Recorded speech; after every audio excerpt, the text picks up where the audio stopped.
तो हम लोग अभी इलेक्ट्रिक पोटेंशियल का डिफिनीशन समझे थे।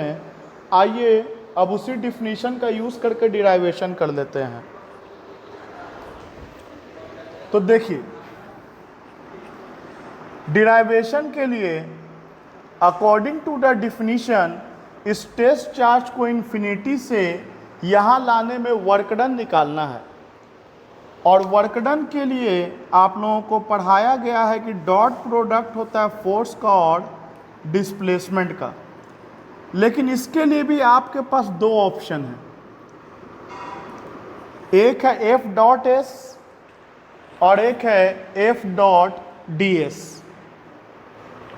तो समझिएगा, ये हम लोग तब यूज करते हैं जब फोर्स कांस्टेंट हो, और ये हम लोग तब यूज करते हैं जब फोर्स वेरिएबल हो, जब फोर्स हमारा वेरिएबल हो। तो आप सोच के देखिए कि जब ये इन्फिनिटी पर है तो फोर्स कितना होगा। तो आपको पता है कूलम्स लॉ के अनुसार 1/4 pi epsilon not Q1 Q2 by दोनों के बीच के दूरी का square, and anything by infinity क्या होता है? 0। इसका मतलब इन्फिनिटी पर उस टेस्ट चार्ज पर कोई फोर्स नहीं लगेगा। लेकिन जब हम लोग उसे कुछ अंदर ले आएंगे, मान लेते हैं x दूरी पर उसको हम ले आए, मान लेते इस पॉइंट का नाम C दे दिया, तो आप सोचिए कि C पर फोर्स कितना होगा। तो C पर फोर्स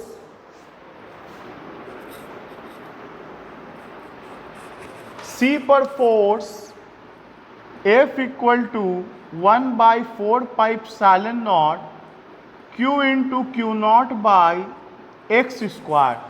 तो बताइए, अब तो आपका फोर्स नॉट इक्वल टू 0 है, मतलब C पर कुछ फोर्स लग रहा होगा। वैसे ही जब आप थोड़ा और अंदर आइएगा तो x का वैल्यू फिर चेंज करेगा, तो फोर्स का वैल्यू चेंज करेगा। मतलब एक बात तो है कि हमारा जो फोर्स है वो वेरिएबल है, मतलब हम एक बार में पूरा वर्क डन नहीं निकाल सकते हैं। तो we have to use calculus. आइए, कैलकुलस करता क्या है, तो आपको कई बार बताया है कि कैलकुलस का काम है वेरिएबल क्वांटिटी को थोड़ा देर के लिए कांस्टेंट बना देना। कैसे बनाता है कांस्टेंट? तो चलिए समझते हैं। मान लीजिए कि किसी पल हमारा टेस्ट चार्ज C पॉइंट पर आया हुआ है, तो C पर आपको फोर्स पता है कितना होगा। C पर force 1/4 pi epsilon naught Q into Q naught by X square. अब आप इस C से थोड़ा सा अंदर जाइए, थोड़ा सा अंदर, तो x का स्मॉल हिस्सा dx कहलाएगा। तो C से थोड़ा अंदर चले गए तो इसको हम लोग dx बोलेंगे। अब आपसे हम बोलें कि Q से C का दूरी अगर x है तो Q से D का दूरी क्या होगा।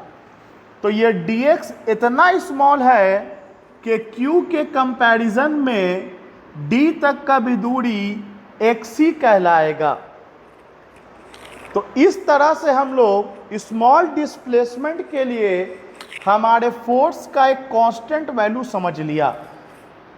अब हम लोग इस स्मॉल डिस्प्लेसमेंट के लिए स्मॉल वर्क डन dw पता कर लेते हैं, और फिर हम लोग x का वैल्यू इन्फिनिटी से x का वैल्यू r तक अगर इंटीग्रेट कर दें तो पूरा वर्क डन निकल जाएगा टेस्ट चार्ज को इन्फिनिटी से सर्टेन डिस्टेंस तक लाने में।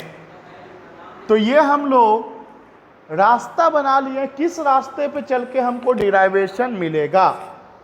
तो चलिए अब उस रास्ते पर चला जाए। तो सबसे पहले हम लोग लिखेंगे small amount of work done in bringing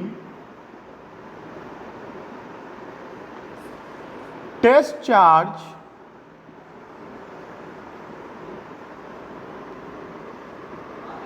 from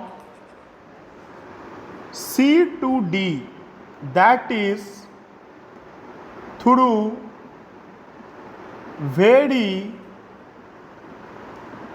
small displacement, very small displacement. तो स्मॉल वर्क डन क्या हो जाएगा, D W equal to F dot D X, और फोर्स क्या होता है आपको पता है ना, आप या तो डायरेक्ट कूलम्स लॉ भी लिख सकते हो 1/4 pi epsilon naught Q into Q naught by X square, या आप इसको इस तरह भी कर सकते हो जो मैंने आपको बताया है कि जब किसी चार्ज को इलेक्ट्रिक फील्ड में रखा जाए तो उस पर फोर्स क्यू ई लगता है डॉट डी एक्स। अब इस डॉट प्रोडक्ट को अगर हम तोड़ेंगे तो ई डॉट डी एक्स क्या होगा, ई डी एक्स कॉस। अब बताइए इलेक्ट्रिक फील्ड कहाँ है, तो आप देख सकते हैं कि इलेक्ट्रिक फील्ड का डायरेक्शन इस तरफ है, और डिस्प्लेसमेंट कहाँ है, तो वो अंदर हो रहा है डिस्प्लेसमेंट, तो इलेक्ट्रिक फील्ड इधर है और डिस्प्लेसमेंट अंदर हो रहा है, तो एंगल कितना डिग्री बन गया, 180 डिग्री। तो ये हो गया कॉस 180 डिग्री।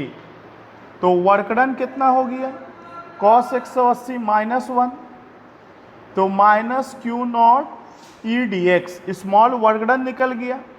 अब इलेक्ट्रिक फील्ड का वैल्यू इसी पॉइंट पर कितना होगा, इस चार्ज के कारण। आपको वैसे भी पता है कि टेस्ट चार्ज का इलेक्ट्रिक फील्ड नहीं होता है, तो electric field intensity due to given charge Q at distance x कितना होगा electric field, E equal to 1/4 pi epsilon naught Q upon X square. तो पुट करेंगे तो वर्क डन कितना आ जाएगा, D W equal to minus Q naught, electric field का value डाल देंगे 1/4 pi epsilon naught Q by X square D x. ये स्मॉल वर्क डन हम लोगों को मिल गया, जिसको अगर अरेंज करके लिखे हम लोग तो Q into Q naught by 4 pi epsilon not D x by X square, arrange करके लिखे हम लोग तो इसको हम लोग को ऐसे मिलेगा। अब इसी को हम लोग इंटीग्रेट करेंगे, इसमें वेरिएबल कौन है, x है। तो चलिए हम लोग इसका इंटीग्रेशन देखते हैं। जैसा कि मैंने कहा है कि आप इसका स्क्रीनशॉट नहीं ले सकते हैं, तो आप ध्यान से पढ़िए, सीखिए। इसका ऑलरेडी पीडीएफ फाइल आपके नोट्स के फॉर्म में एप्लीकेशन पे दिया हुआ है।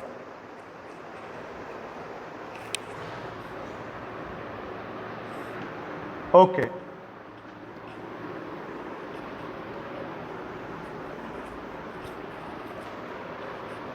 तो हमारे पास डी डब्ल्यू निकल के आया था minus Q into Q naught by 4 pi epsilon not D x by X square. तो बताइए टोटल वर्क डन क्या हो जाएगा, तो total work done in bringing Q not from infinity to certain distance, from infinity to certain distance। तो इसको integrate करेंगे हम लोग, D W minus Q naught by 4 pi epsilon not integration x square को कहाँ लेके चले जाएंगे, ऊपर लेके चले जाएंगे, तो x पे पावर -2 dx, x का वैल्यू वैरी कर रहा है इन्फिनिटी से लेके r तक, वर्डन 0, क्योंकि इन्फिनिटी पर फोर्स 0 है तो वर्डन 0, और r तक लाते लाते वर्डन हो गया W। तो dW का इंटीग्रेशन W 0 से लेकर W तक minus Q into Q naught by 4 pi epsilon not. अब आपको इंटीग्रेशन पता है कि पावर में हम लोग एक जोड़ देंगे और उतना ही से हम लोग डिवाइड कर देंगे इन्फिनिटी से लेके r तक, उतना ही से हम लोग डिवाइड कर देंगे। अब बताइए क्या हो जाएगा, तो minus Q into Q naught by 4 pi epsilon not, x पे पावर -2 प्लस 1, x पे पावर -1 -2 प्लस 1, तो यहाँ -1 कहाँ चला आएगा, तो -1 बाहर चला आएगा। तो dW का integration W upper limit minus lower limit W minus 0 W, ये माइनस माइनस क्या हो जाएगा, प्लस हो जाएगा। तो Q into Q naught by 4 pi epsilon not, ये हो गया 1 बाई, ये तुम आपका कहाँ चलाएगा, नीचे चलाएगा तो प्लस x इन्फिनिटी से लेके r तक। अब एक बार x के जगह पे upper limit minus lower limit, तो कितना हो जाएगा, W Q into Q naught by 4 pi epsilon not 1 by r minus 1 by infinity. तो हमने एक बार x के जगह पे r डाला और एक बार x के जगह पे इन्फिनिटी डाला। तो आइए इसको सॉल्व करेंगे हम लोग, तो देखिए क्या होगा। एनीथिंग बाय इन्फिनिटी क्या होता है, 0, तो कितना हो गया, Q naught by 4 pi epsilon not 1 upon r minus 0। अब हमें तो पोटेंशियल पता करना है, और पोटेंशियल का अकॉर्डिंग टू डिफिनीशन मैंने बताया work done by test charge. तो इसके बाद के प्रोसेस में हम लोग क्या करेंगे,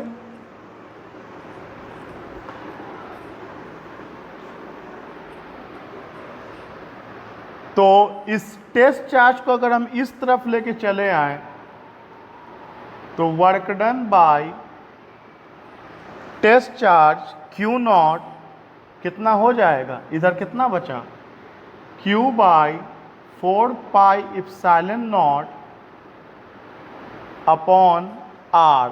और यही work done by test charge को हम लोग किससे इंडिकेट करते हैं, इलेक्ट्रिक पोटेंशियल से। तो इलेक्ट्रिक पोटेंशियल हो गया 1 by 4 pi epsilon naught Q by R। So this is the derivation of electric potential due to the given charge। अब आप सोचिए कि अगर ये चार्ज माइनस होता तो क्या होता। चार्ज दो तरह का नेचर में होता है, पॉजिटिव और निगेटिव। तो अगर ये निगेटिव होता तो इलेक्ट्रिक लाइंस सबसे पहले तो इनवर्ड होता, रेडियली इनवर्ड, क्योंकि निगेटिव चार्ज के electric field lines radially inward होता है। अब आपका इलेक्ट्रिक फील्ड अंदर हो गया और आपका डिस्प्लेसमेंट भी अंदर हो गया, तो इलेक्ट्रिक फील्ड भी अंदर, डिस्प्लेसमेंट भी अंदर। एंगल कितना डिग्री बन गया, 0 डिग्री बन गया। तो आपका जो यहाँ पर माइनस का निशान चला आ रहा था, ये आपका प्लस का निशान हो जाएगा, और फिर यह माइनस होने के वजह से आपको अंतिम में क्या बच जाएगा, आपको अंतिम में माइनस का निशान यहाँ पे मिल जाएगा। इसका मतलब हम लोग ये समझा कि पोटेंशियल हम लोग इसको क्या लिख सकते हैं, इन शॉर्ट के लिख सकते हैं। आपको पता है कूलम्स कांस्टेंट, तो के क्यू बाई आर, और ये पॉजिटिव भी हो सकता है और निगेटिव भी। चार्ज अगर पॉजिटिव होगा तो पॉजिटिव पोटेंशियल, और चार्ज अगर निगेटिव होगा तो negative potential. So this is the derivation of electric potential. अगले क्लास में हम लोग इससे रिलेटेड कुछ न्यूमेरिकल्स को देखेंगे। Thank you.